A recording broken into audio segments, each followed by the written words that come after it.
आप देख रहे हैं जीआई न्यूज, जनता की आवाज, लाइव न्यूज अपडेट, भारत का विश्वसनीय समाचार। कुछ नहीं चल रहा है।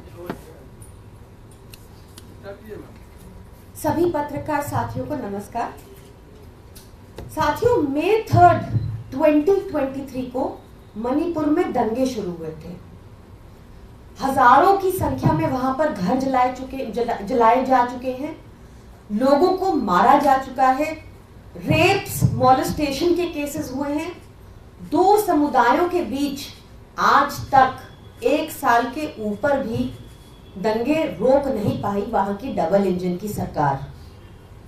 जब लगातार एन बीरेन सिंह वहां के मुख्यमंत्री का इस्तीफा मांगने की डिमांड उठने लगी, क्योंकि वो बिल्कुल इनकॉम्पिटेंट मुख्यमंत्री रहे, तो अमित शाह जी ने सदन के पटल में कहा कि हमें उनसे हर तरह की कोऑपरेशन मिल रही है, इसलिए उनसे इस्तीफा नहीं लिया जा रहा। ये क्या कोऑपरेशन थी और क्यों उनको अब तक हटाया नहीं गया, उस बात का जवाब शायद उन टेप्स में निकलकर सामने आया है जो एक जुडिशियल इंक्वायरी के साथ, जुडिशियल कमीशन के सामने रखी गई हैं। एफिडेविट समेत ये टेप्स रखी गई हैं। सुनिए, बताया जा रहा है कि ये एन बीरेन सिंह जी की आवाज है, और सुनिए वो क्या कह रहे हैं।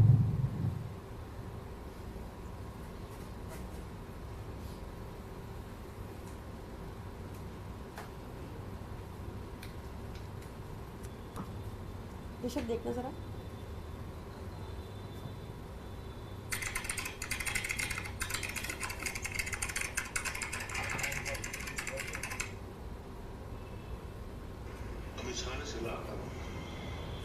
बीरेन जी, हाँ सर। अरे तुम कौन मारता है? कौन मारता है?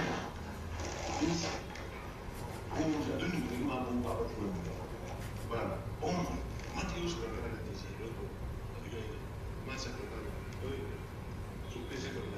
चुपके से करना है, ओपनली नहीं करना है। अमित शाह जी ने उनको कहा बॉम्ब मत, तुम बॉम्ब मारता है। वो हंसते हुए सबको बता रहे हैं कि अमित शाह जी ने कहा, अरे बीरेन सिंह तुम बॉम्ब मारता है, नहीं मारना है। डीजी को बुलाकर अमित शाह जी ने समन किया, कहा बॉम्ब नहीं मारना है, और बीरेन सिंह जी कह रहे हैं चुपके से यूज करना है। दो समुदाय के बीच में शांति बनाने की बजाय वहां के मुख्यमंत्री इंस्ट्रक्शंस दे रहे हैं बॉम्ब चुपके से मारना है। क्या यही वजह है जो अब तक वहां पर राइट्स कंट्रोल नहीं हुए, शांति कायम नहीं हुई? प्रधानमंत्री मोदी एक बार भी अब तक मणिपुर नहीं गए। लोकसभा चुनाव के प्रचार के टाइम भी प्रधान प्रचारक मणिपुर नहीं गए। क्या यही वजह है? क्या इसी कोऑपरेशन की बात कर रहे थे अमित शाह जी सदन के पटल पर, जिस वजह से इनका इस्तीफा नहीं लिया गया? इससे भी ज्यादा भयावह मुझे लगता है, आप सबको पता होगा कि मणिपुर का इंस्टेंस हम सबके सामने कब आया, जब हम सबने देखी वो वीडियो, वो वायरल वीडियो जिसमें कारगिल योद्धा की वाइफ को नग्न अवस्था में इधर उधर हाथ लगाते हुए, प्राइवेट पार्ट्स पर हाथ लगाते हुए परेड कराया गया, और उनको परेड कराने के बाद उनके साथ रेप किया, उनका टॉर्चर हुआ। बकायदा टेस्टिमनी है इस बात की उन महिलाओं की, ऑन रिकॉर्ड। और बीरेन सिंह जी क्या कह रहे हैं उस इंसिडेंट के बारे, जिस इंसिडेंट ने हमारे सबके कॉन्शियंस को झकझोर दिया था। उस इंसिडेंट के बारे सुनिए, टेप्स में क्या खुलासा हुआ है, मुख्यमंत्री मणिपुर के बीरेन सिंह जी क्या कहते हैं।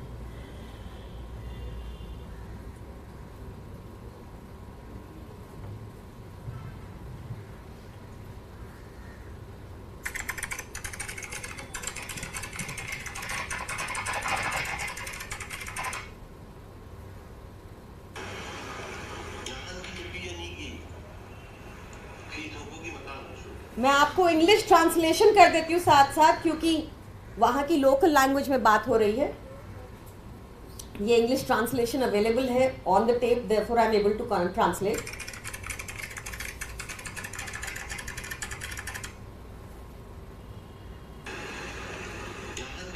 Then the case of 2 women paraded naked. How badly we were shamed.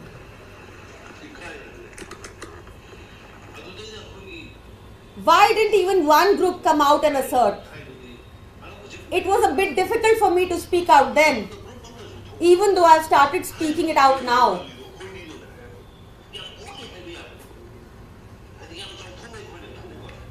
They should have said, where is the proof? How can you say that they were raped? Can you imagine the CM saying this? The brother and the uncle were killed by a mob of by 20,000 people. We should have said that it is we who have saved them from the mob. We should have said that it was so unsatisfactory. We should have taken the credit of saving them, clothing them and sending them home. We were shamed worldwide with this incident. I told them that something should be done about this through the press. आप देखिए, वो कह रहे हैं कि जिस mob ने इनको जो दो महिलाओं को, कारगिल योद्धा की वाइफ को नग्न अवस्था में परेड कराया जिस मॉब ने, और उसके बाद उनका रेप किया, बीरेन्द्र सिंह जी कहते दिख रहे हैं कि हमें कहना चाहिए था कि वो मॉब ने तो उनको कपड़े पहनाए, उनको घर भेजा कपड़े पहनाकर, और क्या सबूत है इस बात का कि उनका रेप भी हुआ। ये स्थिति थी मणिपुर की, ये वहां के सीएम हैं, ये भाजपा की डबल इंजन सरकार है। क्या इनको बेटियों की इज्जत, महिलाओं की इज्जत के प्रति कोई भी संवेदना है? आपको दिखा इन ऑडियो टेप्स में? या आपको दिखता है कि योगी, या आपको तब दिखता है जब योगी आदित्यनाथ जी स्वामी चिन्मयानंद के खिलाफ लगे सेक्सुअल असॉल्ट के केस को माइनर के अगेंस्ट वापस लेने का निर्देश पारित कर देते हैं? या आपने देखा कि कठुआ में रेपिस्ट के साथ खड़ी हो गई भाजपा सरकार? या आपने देखा कि ब्रिजभूषण के साथ खड़ी हो जाती है भाजपा सरकार? या आप देखते हैं कि प्रज्वल रेवन्ना के लिए को टिकट मिलती है और उसके लिए वोट मांगते हैं मोदी जी? या आप देखिए फ्रेंड्स ऑफ बीजेपी के बाहर के अध्यक्ष बालेश ढंकर, उसको worst rapist of the century बताया गया। ये सब लोग भाजपा में ही क्यों होते हैं? क्यों इतना एम्बोल्डन हो जाते हैं? क्या आपको लगता है इससे फर्क नहीं पड़ता कि अगर नेता ऐसी हरकतें करें और उनको पूरा संरक्षण टॉप से मिल रहा हो, तो क्या ये डर पैदा करेगा आदमियों के जहन में महिलाओं को मोलेस्ट करने के प्रति, या उनको मनोबल बढ़ेगा? खैर, वापस मणिपुर के मुद्दे पर आते हुए, ये बहुत ही ज्यादा शॉकिंग डिटेल्स इमर्ज हुई हैं। डेफिनेटली इस पर गृह मंत्रालय को और बीरेन्द्र सिंह जी को जवाब देना चाहिए। क्यों अब तक बीरेन्द्र सिंह वहां के मुख्यमंत्री पद पर बने रहे हैं? क्यों उनको हटाया नहीं जा रहा? ऐसी क्या मजबूरी है? क्या कोऑपरेशन की थी उन्होंने दिल्ली के साथ बीरेन्द्र सिंह जी ने, जो अब तक उनको उठाया नहीं जा रहा? 1 साल से ऊपर हो गया है और शांति स्थापित नहीं हो पा रही मणिपुर में। बहुत जरूरी है सवाल पूछे जाए, और बीरेन्द्र सिंह जी को भी इमीडिएट प्रभाव से डिसमिस करना चाहिए। वहां पर उस गवर्नमेंट को डिसमिस करना चाहिए और अकाउंटेबिलिटी सेट होनी चाहिए। नहीं तो चाहे महिला हो, चाहे रायट्स हो, ये हमारे देश में रुकेगा नहीं।